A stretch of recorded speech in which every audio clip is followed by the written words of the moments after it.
Hello everyone, आज मैं start करने जा रही हूँ Korean drama the uncanny counter season 2।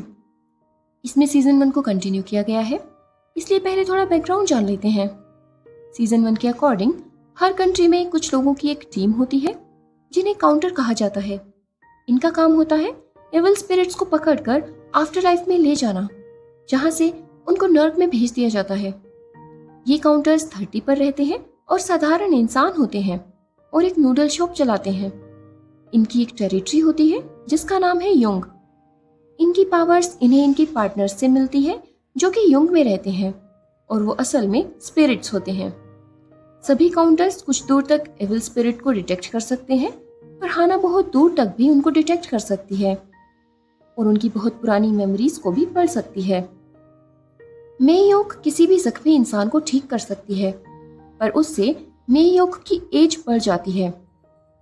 जोई के पास बहुत पैसा है जो काउंटर्स की हेल्प कर सकता है जब भी उनको जरूरत हो। इनके अलावा 2 और काउंटर्स भी हैं जिनका नाम है सोमुन और मोटैक। सीजन 2 की शुरुआत में एक स्कूल बस दिखाई जाती है जिसका ड्राइवर असल में एक इविल स्पिरिट है। अब हमें कलरफुल लाइट्स की एक बाउंड्री दिखाई देती है जो कि काउंटर्स की टेरिटरी है। जैसे ही बस इसमें एंटर करती है, हाना को एविल स्पिरिट का एहसास हो जाता है। ड्राइवर बस को बहुत रफली चला रहा होता है, तो टीचर आकर उसे धीरे चलाने को बोलती है, लेकिन वो कहता है कि उसे तो बहुत मजा आ रहा है और उसके सामने जो गाड़ियां आ रही थी उनको भी उड़ा देता है। इस सब में टीचर को चोट लगती है और बेहोश हो जाती है। हाना बाकी काउंटर्स को इन्फॉर्म करती है और सब उस बस का पीछा करने लगते हैं। आगे एक रोड का कंस्ट्रक्शन चल रहा था, पर वो ड्राइवर बस को वहां भी नहीं रोकता, जिससे एक कंस्ट्रक्टर वर्कर को बहुत चोट लग जाती है। तभी वहां मेयोक एंटर करती है और एक रोड की मदद से बस को रोकने की कोशिश करती है और घायल कंस्ट्रक्शन वर्कर को अपनी पावर से ठीक करती है। हाना बस में लगी हुई रोड की हेल्प से बस के अंदर जाने की कोशिश करती है। ड्राइवर उसे गिराने की कोशिश करता है, पर वो बस में एंटर कर जाती है और ड्राइवर को मारकर बस का बड़े एक्सीडेंट से बचाती है। पर उसे पता चलता है कि बस के ब्रेक्स काम नहीं कर रहे। मोटेक उसे बस एक ब्रिज पर ले आने को कहता है जो कि अंडर कंस्ट्रक्शन है। ड्राइवर हाना को मारने की कोशिश करता है, पर तब बस एक काउंटर टेरिटरी में एंटर कर जाती है, जिससे काउंटर्स की पावर्स बढ़ जाती हैं। मोटेक बस को ब्रिज से गिरने से बचा लेता है, पर तभी वो ड्राइवर एक बच्ची को उठा लेता है और कहता है कि मुझे कितना मजा आ रहा था, पर तुमने सब खराब कर दिया, और बच्ची को मारने की धमकी देता है। वो बच्ची को लेकर ब्रिज से नीचे कूद जाता है। तभी वहां सोमून आ जाता है और अपनी पावर से उसे हवा में उड़ा देता है और बच्ची को बचा लेता है। बाकी बच्चे ये देखकर बहुत खुश होते हैं। सोमून ड्राइवर की बॉडी से एविल स्पिरिट को निकाल देता है। ये लोग बच्चों की मेमोरीज को मिटाने की बात करते हैं ताकि उन्हें बुरे सपने ना आए। अब सब काउंटर्स युंग में जाते हैं और अपने पार्टनर्स से मिलते हैं। सोमून की पार्टनर वीजेन है, हाना का पार्टनर यूसिक, मेयोक का पार्टनर सूहो है जो उसका ही बेटा है, मोटेक की पार्टनर है कीरेन। यहाँ काउंटर्स और नए काउंटर्स की डिमांड करते हैं। वीजेन कहती है कि काउंटर्स मिलना इतना आसान नहीं है।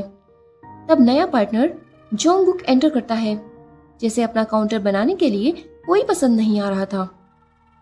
सभी काउंटर्स अपनी पावर्स की ट्रेनिंग कर रहे होते हैं, जहां सोमुन सबको एक टेनिस बॉल की मदद से एक पावर सिखा रहा है जिसका नाम है साइकोकिनेसिस। मेयोक और हाना अच्छा करते हैं, पर मोटेक कुछ नहीं कर पा रहा। बहुत कोशिश करने के बाद भी वो बॉल को बस हिला पाता है और एक चींटी को हवा में उड़ा पाता है, और उसमें भी उसकी नाक से खून आने लगता है। अब हमें जूसोक को दिखाया जाता है जो कि एक फायर फाइटर है। जूसोक को हम एक जगह देखते हैं जहां उसकी वाइफ होती है और सभी काउंटर्स होते हैं, और सोमून के दादा दादी के साथ और भी सीनियर सिटीजन्स होते हैं जो किमची बना रहे हैं। मिस्टर चोई जैसे ही किमची खाने लगते हैं, सोमून की दादी जंगसुन उसके फेस पर किमची लगा देती है और कहती है ये सारी किमची मेरी डार्लिंग के लिए है, और ये डार्लिंग असल में जूसोक है। सोमून उनको देखकर स्माइल करता है। दरअसल 2 साल पहले वो अपनी बेटी मुनियों को याद कर रही थी और एक्सीडेंटली छत से गिरने वाली थी। तो जोसोक ने उसे कुछ कहा जिससे वो नीचे आने के लिए मान जाती है, पर तभी उसका पैर फिसल जाता है और जोसोक उसे बचाने के लिए उसके साथ ही गिर जाता है। लेकिन नीचे सब्जियों का एक कार्ट होता है जिससे वो बच जाते हैं। सोमून अपने दादा से पूछता है कि जोसुक ने उसकी दादी को उस दिन क्या कहा था, पर उन्हें भी ये नहीं पता क्योंकि जोसुक इसे एक सीक्रेट ही रखता है। सोमून अब जोसुक से बात कर रहा होता है, उसे पूछता है कि उसने उस दिन क्या कहा था, पर जोसुक कहता है कि ये एक सीक्रेट है, पर मेरे पास एक और सीक्रेट भी है, मैं पिता बनने वाला हूँ। सोमून सबको बता देता है और सब बहुत खुश होते हैं। सोमून और हाना कुछ एल्डर्स से मिलने जा रहे थे। तभी सोमून एक बच्चे को देखता है जो कि एक पपी को बुरी तरह मार रहा होता है। इसका नाम है जुनहुई। वो उसे कहता है कि एनिमल को ऐसे नहीं मारना चाहिए। वो बच्चा असल में एक सॉफ्ट टॉय को मार रहा था और उसे थोड़ी चोट भी लगी थी। सोमून जब चोट के बारे में पूछता है तो वहां से भागकर अपने घर चला जाता है। वहां उसका फादर अपनी वाइफ को मार रहा था और पैसे मांग रहा था। फिर वो जुनहुई को भी मारने लगता है, पर तभी सोमून आकर उसे बचा लेता है और देखता है कि वो आदमी कोई इविल स्पिरिट तो नहीं है, पर एक बहुत ही बुरा इंसान है। तो उसे बहुत मारता है और हाना उसकी मेमोरीज पढ़ती है और जानती है कि वो एक सट्टेबाज है और अपनी वाइफ और बच्चे को मारता भी है। वो लोग उसे डोमेस्टिक वायलेंस के केस में जेल भिजवा देते हैं। यहाँ मोटेक उनकी हेल्प करता है क्योंकि वो पुलिस फोर्स में होता है। ये लोग जुनहुई और उसकी माँ को अपनी नूडल शॉप पर लेकर जाते हैं और उन्हें कहते हैं कि कभी भी नूडल्स खाने या उनसे बात करने के लिए वहां आ सकते हैं और उन्हें डरने की जरूरत नहीं है। जूसोक और उसकी वाइफ हॉस्पिटल चेकअप के लिए जाते हैं और अपने बच्चे की हार्ट बीट सुनकर इमोशनल हो रहे थे, पर तभी न्यूज सुनते हैं कि 2 साल पहले एक कंपनी के फाइनेंशियल सोर्स ने हाउसिंग सेल के नाम पर करीब 800 लोगों के पैसे स्कैम किया था, जिनमें जूसोक भी था। उसके सीईओ ने सुसाइड कर लिया है, तो उस पैसे के बारे में कोई नहीं जानता। मिंजी ये सुनकर घबरा जाती है और जूसोक उसे शांत करता है। सीन शिफ्ट होता है चाइना की एक लोकेशन पर, जहां एक आदमी सीईओ की न्यूज को पढ़ रहा था। इसका नाम है पिलग्वांग। यहाँ एक लड़की भी है जो सीईओ के मरने पर उसे बधाई देती है और कहती है कि यहाँ का हमारा काम पूरा हो गया है। इस लड़की का नाम है जेली। अब हम यहाँ 4 नए काउंटर्स को देखते हैं जो डिस्कस कर रहे थे कि ये काम करने के बाद हम कोरिया जाकर नूडल्स खाएंगे, क्योंकि मेयोक बेस्ट नूडल्स बनाती है और वो सोमून से भी मिलना चाहते थे। इन काउंटर्स में एक लड़की है जिसे एहसास होता है कि यहाँ कोई बहुत पावरफुल इविल स्पिरिट है और कुछ डेड बॉडीज को देखती है। वहां एक लड़का बहुत डरा हुआ था।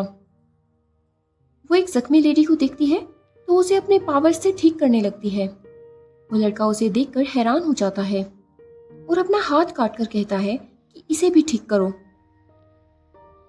काउंटर को पता चलता है कि ये एक इविल स्पिरिट है।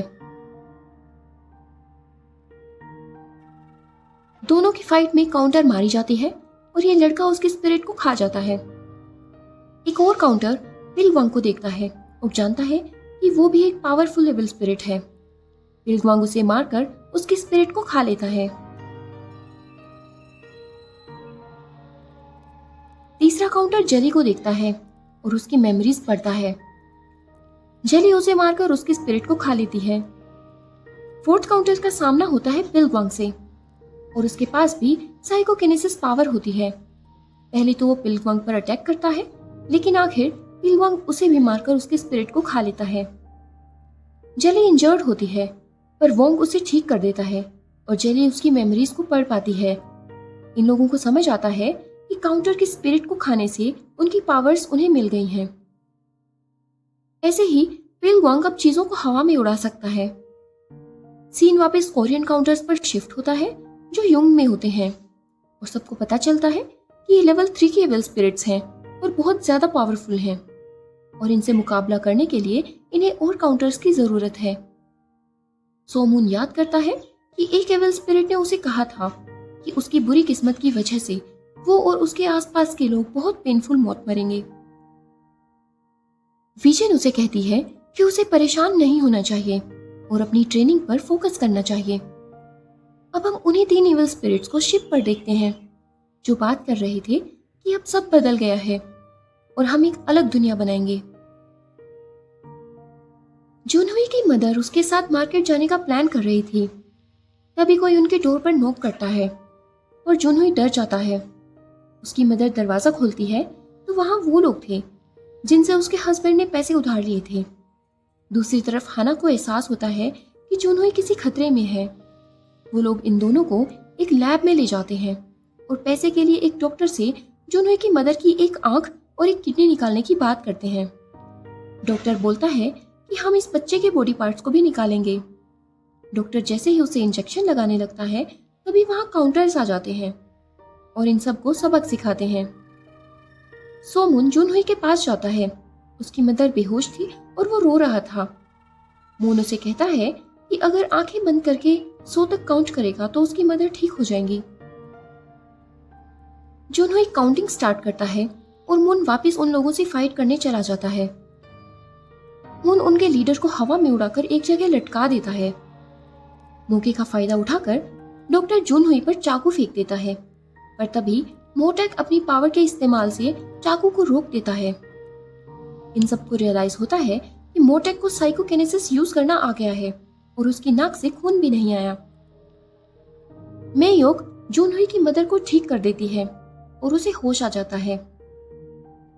अब काउंटर्स उन सब लोगों की मेमोरीज मिटाने का सोचते हैं और हाना कहती है कि इनको लगना चाहिए कि ये आपस में ही लड़ रहे थे।